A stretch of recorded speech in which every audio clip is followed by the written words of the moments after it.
ঘটনাটি শুনেছিলাম। যখন চট্টগ্রামে কালুরঘাট বেতার কেন্দ্রে আমাদের শহীদ রাষ্ট্রপতি জিয়াউর রহমান উনি ঘোষণা দেন, তার ঠিক আগ মুহূর্তে কর্নেল জাঞ্জুয়া সে সকল বাঙালি অফিসার অথবা বাংলা ভাষী অফিসারদের অস্ত্র কেড়ে নেওয়ার জন্য বলেন।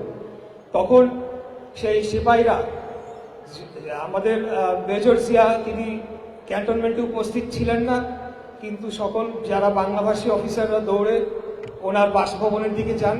সেখানে বাচ্চা কোলে নিয়ে আমাদের নেত্রী দেশনেত্রী বেগম খালেদা জিয়া নাকি বলেছিলেন, আপনারা কেউ অস্ত্র সমর্পণ করবেন না, আপনারা বলে দেন যে আপনাদের অফিসার অর্থাৎ মেজর জিয়া উনি ফেরত না আসা পর্যন্ত, উনি নির্দেশ না দেওয়া পর্যন্ত কেউ অস্ত্র সারেন্ডার করবেন না।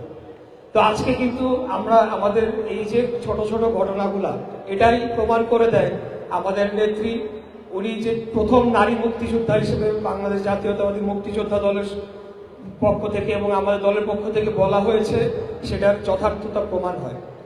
উপস্থিত নেতৃবৃন্দ, এই পর্যায়ে আপনাদেরকে আমি ধন্যবাদ এবং কৃতজ্ঞতা জানিয়ে আমার বক্তব্য এখানে শেষ করে এবং আমাদের নেত্রীর জন্য আবারও দোয়া চেয়ে, এবং ওনার অসমাপ্ত কাজ ছিল কোনটা, বাংলাদেশের গণতন্ত্র প্রতিষ্ঠা করা, এটার জন্যই ওনার লড়াই সংগ্রাম ছিল। অতএব আমরা বাংলাদেশের গণতন্ত্র প্রতিষ্ঠা করার মাধ্যমে ওনার সকল যে ত্যাগ সেটার প্রতিদান দেবো ইনশাআল্লাহ। এই বলে আমার বক্তব্য শেষ করছি।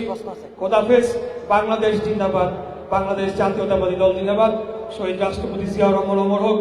দেশনেত্রী বেগম খালেদা জিয়া রুহের মাগফিরাত কামনা করে সকলের কাছে দোয়া প্রার্থনা করছি। আমাদের প্রাণপ্রিয় নেতা দেশনায়ক তারেক রহমানের জন্য দোয়া প্রার্থনা করছি। মহান আল্লাহ তাআলা ওনার হাত ধরে যাতে আমাদেরকে বাংলাদেশে গণতন্ত্র প্রতিষ্ঠা করার তৌফিক দান করেন। আমিন। সংবাদ সম্মেলনটা